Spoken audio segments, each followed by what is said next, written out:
So, continuing on where we left off, uh, Juno came to Legacy for some love advice. So, welcome to Beastars Chapter 137, A Departure from La La Land. Let's jump right into it. So, we left off with, yeah, so Juno just popped the question, and it seems like Legacy is stunned a little bit. Um, Legacy?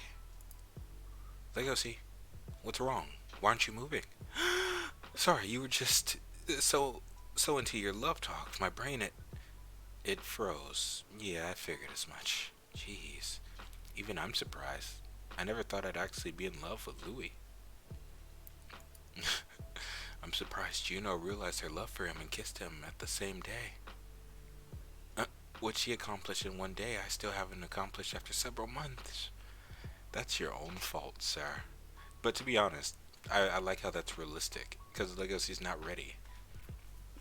Because let's not forget. Like I'm sure Legacy could kiss Haru without a problem because he has control of his instincts a lot better now, right? But at the same time, all it takes is one mistake for all it takes is just one mistake and then that's it. Haru's dead. That her life is just it's just gone, right? So I'm happy that I thought I'm actually really happy they haven't kissed yet because you know Legosi's relatable in a lot of ways. And for they're putting off the kiss for a reason, and I feel like having delayed gratification like this is actually really good because you get to actually see Legosi's priorities. Like sure, Haru wouldn't mind, and I'm pretty sure it'd mean the world to her, but at the same time, if Legosi's not ready for a kiss yet, he's not ready. And that'll be a significant leap for his character as well to take that leap. So just talking about him fills my head with those antlers. Legacy, did you notice? Notice what? I've been gaining weight. Ever since I realized my feelings for Louis, the more I think about him, the bigger my appetite. That's quite scary, isn't it? I thought falling in love meant feeling butterflies in your stomach, not hunger. I think I have an unconscious desire to eat him. Okay. It's hard for me to differentiate love and appetite. I can only turn to you for help. Okay, so I like how aware Juno is about this. Personally, the differences they've shown, I feel like Juno already kissed Louis without a problem, so I feel like they'll be okay. Legosi on the other hand, it's been stated outright he's been struggling with his killer instinct since he was young, right? So if Legacy were to try and kiss, actually, I feel like Legacy can kiss Haru without a problem now. But if he had tried to do that before, say like in the Love Hotel, that would have been it. Like Haru would have ended as a character right there, right? They have to be careful, and I like how Juno's coming to Legacy about this because this is very much right up Legacy's alley here. Because there's responsibilities, like not just being a carnivore in their society, let alone being in a different special, like an interspecial romance. Oh my god, like there's so many things that can go wrong with that. Like, oh, and even what we saw with Akko and, that one lion that ate her face. So, let's see. I've had to struggle with the exact same thing. There is a secret to sustaining love for a herbivore. Really, Master? Yes, and that secret is yes. Okay, I'm trying to think ahead and guess. I like this scene right here. How it just switched. It's so dramatic. Like Juno is Lego's taking Juno under his wing, teach him all he knows, calling him master, and you see they're in the little karate get up here. So I'm trying to think of what Legacy would say. I'm trying to think back to his training with Goheen. What would Legacy say? What's the secret to sustaining love between a carnivore and an herbivore? What's it? Perspective? Okay, perspective's one thing. What else? What else do we know? We've had I'm trying to think of it. What? It's like right there on the tip of my tongue. It's what Legosi's been doing all this time because Legosi operates on like a belief system, right? Like, sure, it's a fetish and he acknowledges that now, but Legosi truly like believed in what he was saying, and that's what drives him. It's philosophy, okay? It's his philosophy. That's what drives Legosi as a character. Sure, it was self-destruct. It was really self-destructive, especially in like the earlier chapters. And Legosi's become more and more aware of that as the chapters have gone on, right? So yes, okay, there it is. Philosophy. What? Mental stuff? Don't take it lightly. Whenever I worry I might eat Haru, or think that I should give up on having a relationship with her, my body tends to be in terrible condition. So what I do is eat what's good for my body and exercise and sleep. We're carnivores and we will always be, whether we like it or not. So the first step is getting comfortable with your instincts. That's exactly what he had to do. And it helped that Legosi tired himself out as well.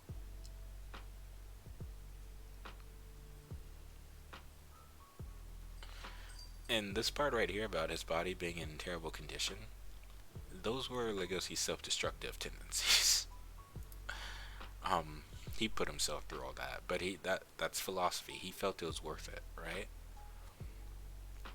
Um, for all I know, your increased appetite might be a symptom of love sickness. But if we were to make any kind of mistake, that's the end of everything. Which is why we need to put our life into keeping our minds healthy. There it is. That's what I like to hear from Legacy. That's actually very mature of him. I'm gonna read it again because I just like Legacy's I just like Legacy's viewpoints on everything. So what I do is eat what's good for my body, exercise and sleep. We're carnivores and we always will be whether we like it or not. So the first step is getting comfortable with your instincts. But if we were to make any kind of mistake, that's the end of everything, which is why we need to put our life into keeping our minds healthy, and the body too. But it all starts with the mind, and that's something that Legacy had to overcome. And and it's not like he conquered it completely, he's still dealing with it even to this day. But it's like he has a hold on it now and he's not letting go because of said philosophy, so that's really good coming from him. That's heavy. Interspecies love is heavy. My philosophy isn't really doing me much good. Before I can fill my head with Haru, without a care in the world, I'm reminded of Melon and Mom, and it makes my tail droop. Aw, sad boy. The difficulties of interspecies love go as deep as bottomless pits. So does thinking about Louis make her hungry? What? Were you thinking about Louis? Oh, even like as you said it. That was just normal hunger. Okay, okay. Let's get something to eat then. We have to go to the main streets since there aren't any restaurants around here. Still, whenever I walk with Haru, whenever I walked with Louis, I never experienced this before. What are we talking about? Oh, walking together? Interesting. So Juno's thinking about Louis, Legacy's thinking about Haru, and they've never experienced what, stares? If you walk with someone from the opposite sex in the same species, animal will clear the way for you. Oh, is that like respect for like? It's because they're oh, I get it. So they're the same species, right? And it seems like society kind of values that. They're like, oh, look at the, because we've never seen them together like this. Well, we get a hint of it, like at the Meteor Festival, like what they could be, right? And I still think that they'd make a perfect couple for each other. They're literally made for each other, right? But they're in two different places now, and they want different things. They've grown, which is awesome to see. And now if this chapter is gonna be what I think it's gonna be, maybe they're gonna explore the possibility of the possibility or benefits of the same sex, not same sex, same species romance, you know? So let's see. How do I describe their gazes? Envious? Admiring? Well, anyway, they're acting friendly. Yeah, compared to the looks Legacy gets when he's walking with Haru, Because we've seen what happens when two different species like are out in public with each other. They get looks and glares. People just look at them funny because like, oh, that's unusual, and that's a lot of pressure. It takes a lot to be in like a different special romance. I'm wondering how was it. Whenever I think of that, I think about whatchamacallit, Gosha, Legosi's grandpa. What was his life like when he was dating his wife? Who was a wolf. I wonder what that was like. Let's see. Here's some pudding as your dessert on the house. Please take your time. They're acting friendly and it's pretty uncomfortable. Not here too. Or is it just me? What does Juno think? Let's see, what's Juno thinking? I got pudding and all I did was come to a restaurant with Legosi. Oh, so they're getting free stuff? Admiring looks. Free stuff. When a same species couple gets married, they get the country's blessing by giving them the so-called pure marriage fund. Pure marriage fund. Okay, so they actually finance like pure marriages. Oh, okay. So there's a lot of pressure to like. That's how they keep the status quo. There's a lot of pressure to find, to stay in the same species romance, I guess. And when they get children, the country gives them even more money in the form of childcare subsidies. Pure-blooded families live life without having to worry about money. Keeping species pure is what's right for the country. If you do good for your country, you'll be blessed by the country. I love world building stuff like that because that makes perfect sense. Because it adds to the fact that how you don't see a lot more like hybrids, or at least hybrids really haven't been explored yet. Because just the fact that Legacy exists and Melon exists. Have we met any other hybrids in this show? I don't think so. I think those are the only two. Oh, and Legacy's mom, but she's deceased. But I wonder if that's gonna get explored though, because we seem to be going back into you know, interspecial romance territory. So let's see. You'll get to live a life full of recognition and praise and love and privilege. Everything I want in life, I can just get by having a pure-blooded marriage. Haru's family was really well off now that I think about it. If she sticks with me, growing from multitudinous anxieties, they're getting so uncomfortable right now. But that's the thing though. Look at them. The looks they're getting. What a nice couple. That's a nice looking wolf couple. Look at them. They look like they had a fight. They don't know what to do. They're not used to it. Especially Legacy, where he's been getting like looks of disdain most of his life. But the thing about this is they don't want this, right? This is societal pressure that we're seeing right now. They're starting to feel it. Legacy wants Haru, Juno wants Louis.